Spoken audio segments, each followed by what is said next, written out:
வணக்கம். இன்னைக்கு நம்ம வீடியோவில் நவராத்திரி ஸ்பெஷல் கல்கண்டு பொங்கல் எப்படி செய்யலான்னு பார்க்கலாம். அதுக்கு நான் 1 கப் கல்கண்டு எடுத்திருக்கேன். இதே கப்பால் 1 கப் பச்சரிசி, இதே கப்பால் 1/4 கப் பாசிப்பருப்பு, ரெண்டையும் அரை மணி நேரத்துக்கு முன்னாடியே கழுவி ஊற வச்சு எடுத்திருக்கேன். இப்போ அரிசியும் பருப்பும் சேர்த்து நமக்கு 1/4 கப் இருந்துச்சு.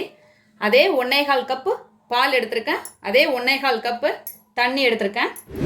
3 ஏலக்காய், முந்திரி திராட்சை, உப்பு 1 சிட்டிகை, நெய் 2 டீஸ்பூன் எடுத்திருக்கேன். இப்போ அடிக்கனமான பாத்திரம் ஒன்று எடுத்து வச்சுட்டேன். இதில் தண்ணி சேர்த்துடலாம். இப்போ 1/4 கப் தண்ணி சேர்த்தாச்சு. இப்போ இதோட பால்,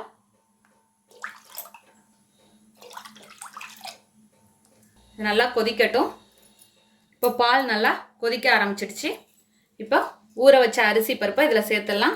தண்ணியை வடிச்சிட்டு சேர்த்துக்கோங்க. சேர்த்துட்டு இப்போ நல்லா கலந்துக்கலாம். இப்போ சாதம் நல்லா வேகணும்.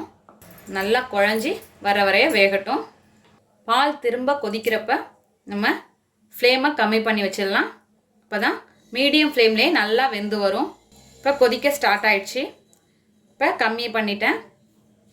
இது நல்லா வெந்து வரட்டும்.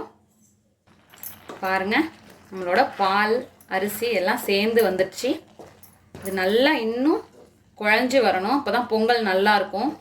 இப்போ உங்களுக்கு தண்ணியோ பாலோ பத்தலைன்னா தண்ணியாச்சும் பாலாச்சும் ஒரு 1/4 கப் போல் சேர்த்துக்கலாம். ஒவ்வொரு அரிசி வேகிற பதத்தில் தண்ணி எடுத்துக்கும்.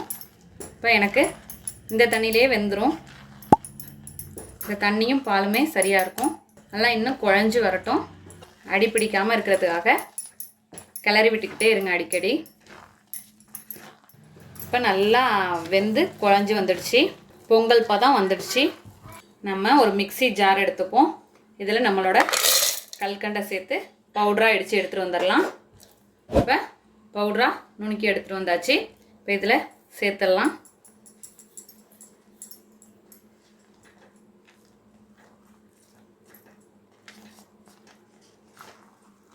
இப்போ கல்கண்டு சேர்த்தோன்னா கொஞ்சம் தண்ணி விடும்.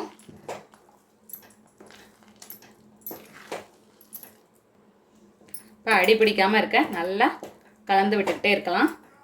இப்போ இதில் 3 ஏலக்காய் இடித்து சேர்த்துடலாம். இதில் சேர்த்தாச்சு.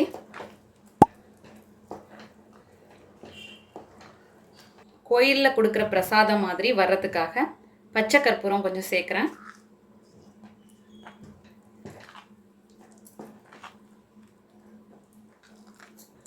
ஒரு சிட்டிகை உப்பு, இதில் 1 ஸ்பூன் நெய் சேர்த்துக்கிறேன். எல்லாம் சேர்த்து நல்லா கலந்துப்போம். இப்போ பொங்கல் தயாராகிடுச்சு. இதை இறக்கி வச்சிடலாம். வச்சுட்டு இதில் முந்திரி திராட்சை வறுத்துடலாம். இதுக்கு கொஞ்சமாக நெய் உருகட்டும். இப்போ நெய் உருகுனதும் முந்திரி,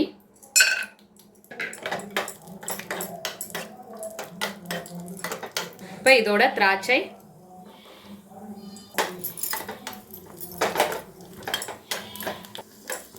வந்து பலூன் போல் உப்பிடுச்சு. அவ்வளோதான். ஸ்டவ்வை ஆஃப் பண்ணிடலாம். இப்போ இதில் முந்திரி திராட்சையை சேர்த்துடலாம். சேர்த்துட்டு அப்படியே கலந்துக்க வேண்டியதுதான்.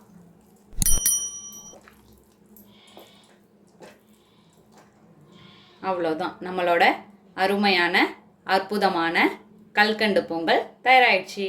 இதே போல் நீங்களும் உங்கள் வீட்டில் செஞ்சு பார்த்துட்டு எப்படி வந்துச்சுன்னு கமெண்ட்டில் சொல்லுங்கள். தேங்க்யூ.